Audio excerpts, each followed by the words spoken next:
I'm sure there are going to be areas, particularly around, for example, reforming how Washington works, that I'll be interested in. I think the American people want to see more transparency, more openness. As I said, in the midst of economic crisis, I think one of the things I take responsibility for is not having pushed harder on some of those issues. And I think if you take Republicans and Democrats at their word, this is an area that they want to deliver on for the American people. I want to be supportive of that effort. Jake Tapper. Thank you, Mr. President. I have a policy question and a personal one.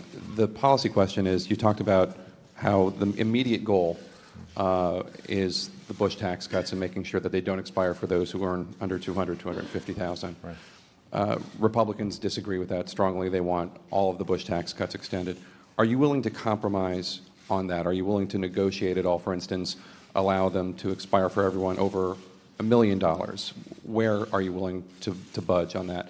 And the second one is, President Bush, when he went through a similar thing, came out and he said this was a thumping. And you talked about how it was humbling, or you alluded to it perhaps being humbling.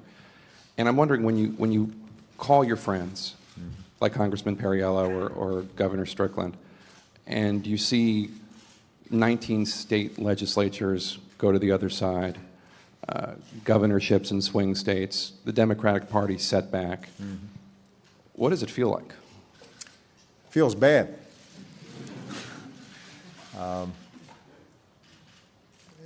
The toughest thing over the last couple of days is seeing really terrific public servants not have the opportunity to serve anymore, at least in the short term. And you mentioned there are just some terrific members of Congress who took really tough votes because they thought it was the right thing, even though they knew this could cause them political problems. And even though a lot of them came from really tough swing districts or majority Republican districts.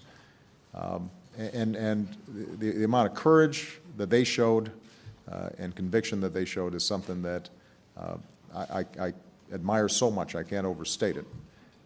And so there's not only sadness about seeing them go, but there's also a lot of questioning on my part in terms of, could I have done something differently or done something more so that those folks would still be here. It's hard, and I take responsibility for it in a lot of ways. I will tell you that they've been incredibly gracious when I have conversations with them, and what they've told me is, we don't have regrets because I feel like we were doing the right thing, and they may be just saying that to make me feel better, which again is a sign of their character and their class. And I hope a lot of them continue to pursue public service because I think they're terrific public servants. With respect to the tax cut issue, my goal is to make sure that we don't have a huge spike in taxes for middle-class families. Not only would that be a terrible burden on families who are already going through tough times, it would be bad for our economy. It is very important that we're not taking a whole bunch of money out of the system from people who are most likely to spend that money on goods, services, groceries, buying a new winter coat for the kids. That's also why I think unemployment insurance is important. Not only is it the right thing to do for folks who are still looking for work and struggling in this really tough economy, but it's the right thing to do for the economy as a whole. So my goal is to sit down with Speaker-elect Boehner and Mitch McConnell, Harry and Nancy, sometime in the next few weeks, and see where we can move forward in a way that, first of all, does no harm, that extends those tax cuts that are very important for middle-class families, also extends those provisions that are important to encourage businesses to invest and provide businesses some certainty over the next year or two. And how that negotiation works itself out, I think it's too early to say. But this is going to be one of my top priorities, and my hope is that given we all have an interest in growing the economy and encouraging job growth, that we're not going to play brinksmanship, but instead we're going to act responsibly. Negotiate. Absolutely. Laura Meckler. Thank you, Mr. President. You said earlier that it was clear that the Congress was rejecting the idea of a cap-and-trade program and that you wouldn't be able to move forward with that. Looking ahead, do you feel the same way about EPA regulating carbon emissions? Would you be open to them doing essentially the same thing through an administrative action, or is that off the table as well? And secondly, just to follow up on what you said about changing the way Washington works, do you think that you said you didn't do enough to change the way things were handled in this city? In order to get your health care bill passed, you needed to make some of those deals. Yeah. Do you wish, in retrospect, you had not made those deals, and even if it meant the collapse of the program?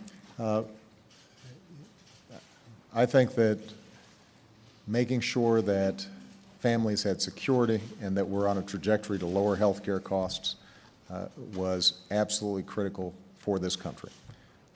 But you are absolutely right that when you are navigating through a House and a Senate in this kind of pretty partisan environment, that it's an ugly mess when it comes to process.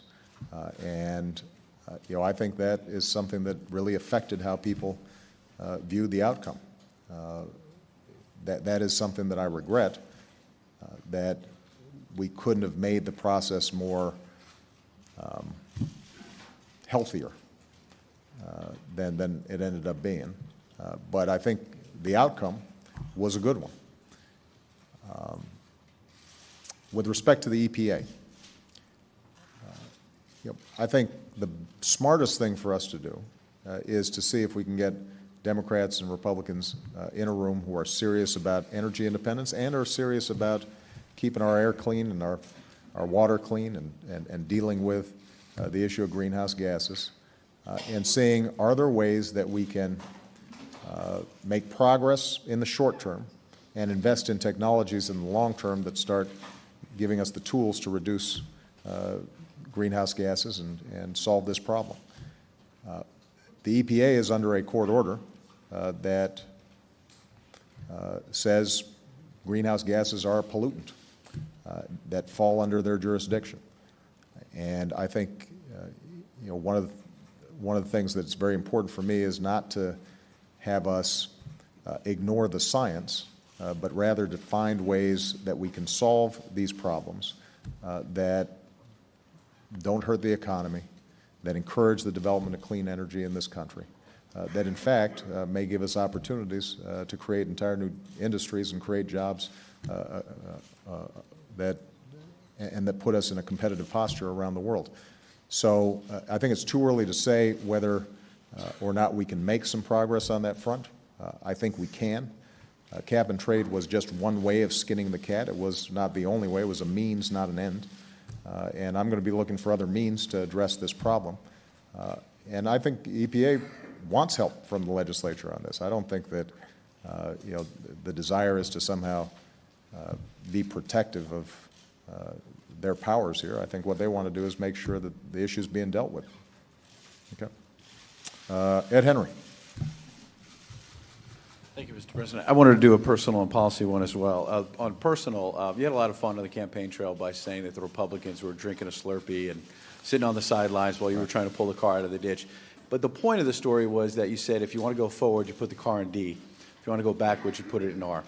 Now that there are at least 60 House districts that seem to have rejected that message, is it possible that there are a majority of Americans who think your policies are taking us in reverse?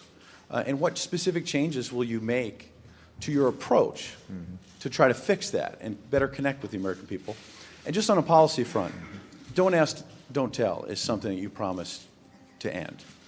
And when you had 60 votes and 59 votes in the Senate, it's a tough issue. You haven't been able to do it. But do you now have to tell your liberal base that with maybe 52 or 53 votes in the Senate, you're just not going to be able to get it done in the next 2 years? Well, let me take the second issue first. I've been a strong believer in the notion that if somebody is willing to serve in our military, in uniform, putting their lives on the line for our security, that they should not be prevented from doing so because of their sexual orientation. And since there's been a lot of discussion about polls over the last 48 hours, I think it's worth noting that the overwhelming majority of Americans feel the same way. It's the right thing to do. Now, as Commander-in-Chief, I've said that making this change needs to be done in an orderly fashion. I've worked with the Pentagon, worked with Secretary Gates, worked with Admiral Mullen to make sure that we are looking at this in a systematic way that maintains good order and discipline, but that we need to change this policy. There's going to be a review that comes out at the beginning of the month that will have surveyed attitudes and opinions within the armed forces. I will expect that Secretary of Defense Gates and Chairman of the Joint Chiefs of Staff, Admiral Mullen, will have something to say about that review. I will look at it very carefully. But that will give us time to act in potentially during the lame duck session to change this policy. Keep in mind, we've got a bunch of court cases that are out there as well. And something that would be very disruptive to good order and discipline and unit cohesion is if we've got this issue bouncing around in the courts, as it already has over the last several weeks, where the Pentagon and the chain of command doesn't know at any given time what rules they're working under. We need to provide certainty, and it's time for us to move this policy forward, and this should not be a partisan issue.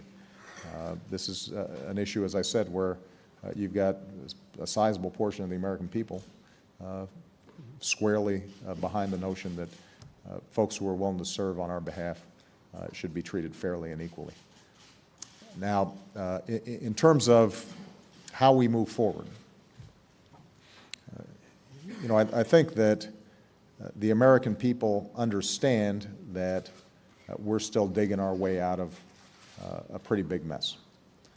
So I don't think anybody denies they think we're in a ditch. I just don't think they feel like we've gotten all the way out of the ditch yet. And to move the analogy forward that I used in the campaign, I think what they want right now is the Democrats and the Republicans both pushing some more to get the car on level ground. And we haven't done that. If you think I was engaging in too much campaign rhetoric saying the Republicans were just sitting on the side of the road watching us get that car out of the ditch, at the very least, we were pushing in opposite directions. And so that your policies are taking the country in reverse. You just reject that idea altogether that your policies could be going in reverse. yes, and I think look, here's the bottom line. When I came into office, this economy was in a free fall, and the economy has stabilized. The economy is growing. We've seen 9 months of private sector job growth. So I think it'd be hard to argue that we're going backwards. I think what you can argue is we're stuck in neutral. Right? We are not moving the way we need to make sure that folks have the jobs, have the opportunity, are seeing economic growth in their communities the way they need to. And that's going to require Democrats and Republicans to come together and look for the best ideas to move things forward. It will not be easy, not just because Democrats and Republicans may have different priorities, as we were just discussing when it came to how we structure tax cuts, but because these issues are hard. The Republicans throughout the campaign said they're very concerned about debt and deficits. Well, one of the most important things we can do for debt and deficits is economic growth. So what other proposals do they have to grow the economy? If, in fact, they're rejecting some of the proposals I've made, I want to hear from them. What affirmative policies can make a difference in terms of encouraging job growth and promoting the economy? Because I don't think that tax cuts alone would are going to be a recipe for the kind of expansion that we need.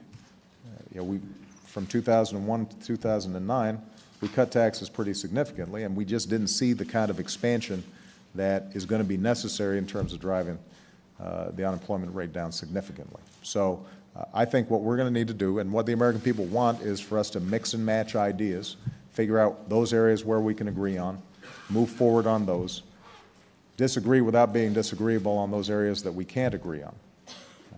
If we accomplish that, then there will be time for politics later, but over the next year, I think we can solidify this recovery and give people a little more confidence out there. Hans Nichols. Thank you, Mr. President. I want to ask if you're going to have John Boehner over for a Slurpee, but I actually have a serious question. I might serve, they're delicious drinks. The Slurpee Summit, that's good. I like that. Since you seem to be in a reflective mood, do you think you need to hit the reset button with business? How do you plan to set that reset button with business? Would you include anything beyond your Cleveland speech, those proposals, to get them off the sidelines, get them off the cash they're hoarding, and start hiring again? Thank you. Yeah, I think this is an important question that we've been asking ourselves for several months now. You're right. As I reflect on what's happened over the last 2 years, one of the things that I think has not been managed by me as well as it needed to be was finding the right balance in making sure that businesses have rules of the road and are treating customers fairly, and whether it's their credit cards or insurance or their mortgages,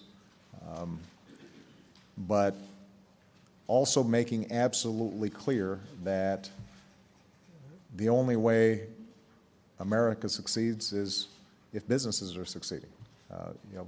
The reason we've got a unparalleled standard of living in the history of the world is because we've got a free market that is dynamic and entrepreneurial, and that free market has to be nurtured and cultivated. And there's no doubt that when you had the financial crisis on Wall Street, the bonus controversies, the battle around health care, battle around financial reform, and then you had BP, you just had a successive set of issues in which I think business took the message that, well, gosh, it seems like we may be always painted as the bad guy. And so I've got to take responsibility in terms of making sure that I make clear to the business community as well as to the country that the most important thing we can do is to boost and encourage our business sector and make sure that they're hiring. And so we do have specific plans in terms of how we can structure that outreach. Now, keep in mind, over the last 2 years, we've been talking to CEOs constantly. And as I plan for my trip later this week to Asia, the whole focus is on how are we going to open up markets so that American businesses can prosper and we can sell more goods and create more jobs here in the United States. And a whole bunch of corporate executives are going to be joining us so that I can help them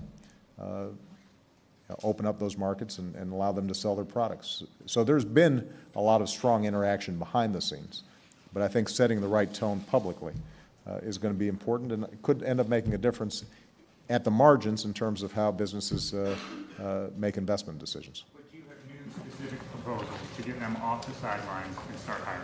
Well, I already discussed a couple with Chip that haven't been acted on yet. You're right that I made these proposals 2 months ago, or 3 months ago, but it was in the midst of a campaign season where it was doubtful that they were going to get a full hearing, just because there was so much political noise going on.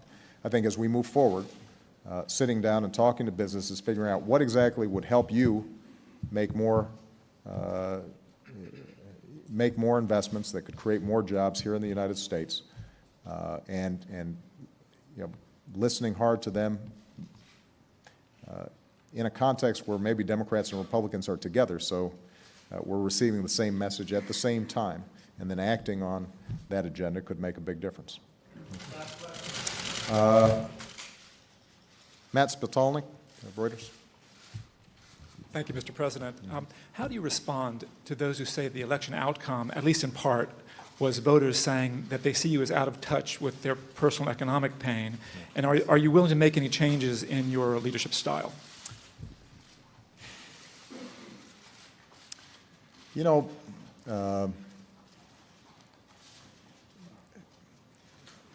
there is a inherent danger in being in the White House and being in the bubble.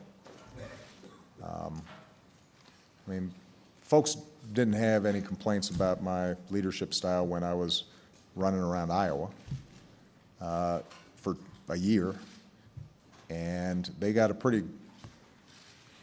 good look at me up close and personal, and they were able to lift the hood and kick the tires, and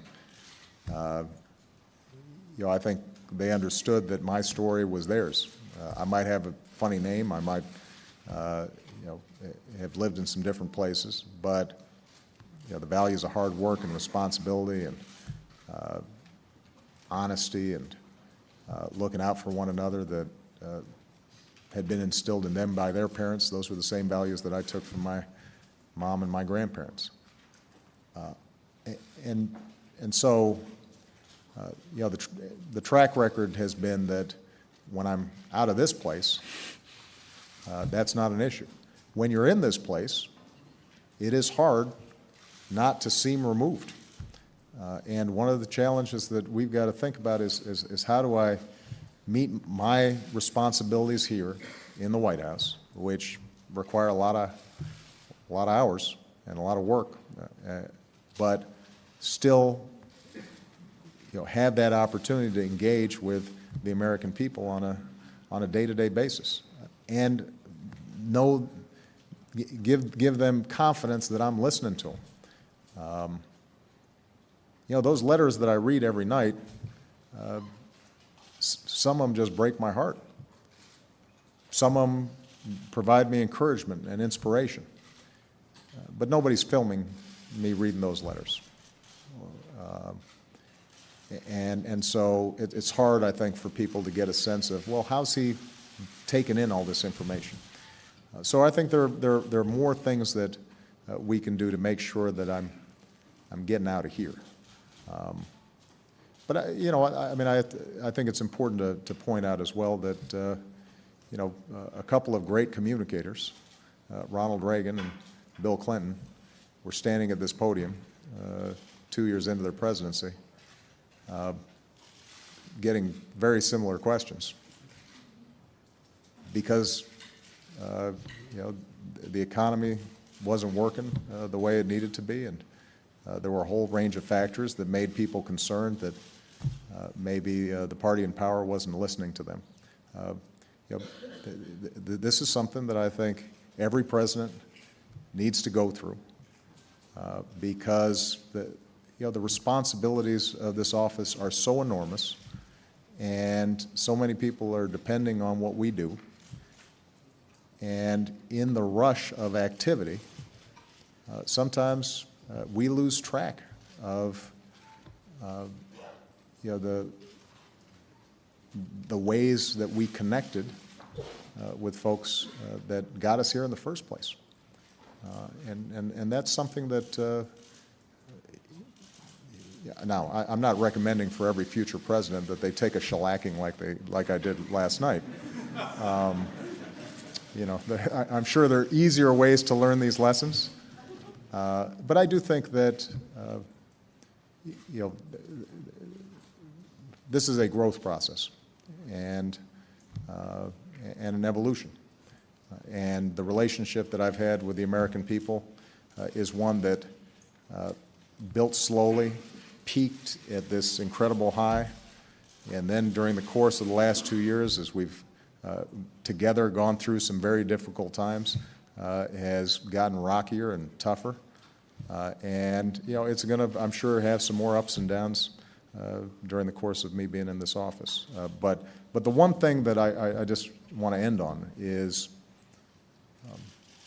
getting out of here is good for me, too, because when I travel around the country, even in the toughest of these debates, in the midst of health care last year during summer when there were protesters about, and when I'm meeting families who've lost loved ones in Afghanistan or Iraq,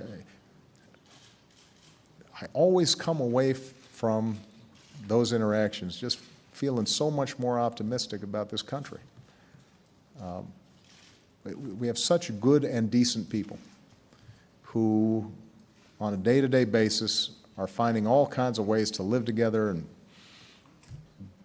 educate kids and grow their communities and improve their communities and create businesses and work together to create great new products and services. And, the American people always make me optimistic, and that's why during the course of the last 2 years, as tough as it's been, as many sometimes scary moments as we've gone through, I've never doubted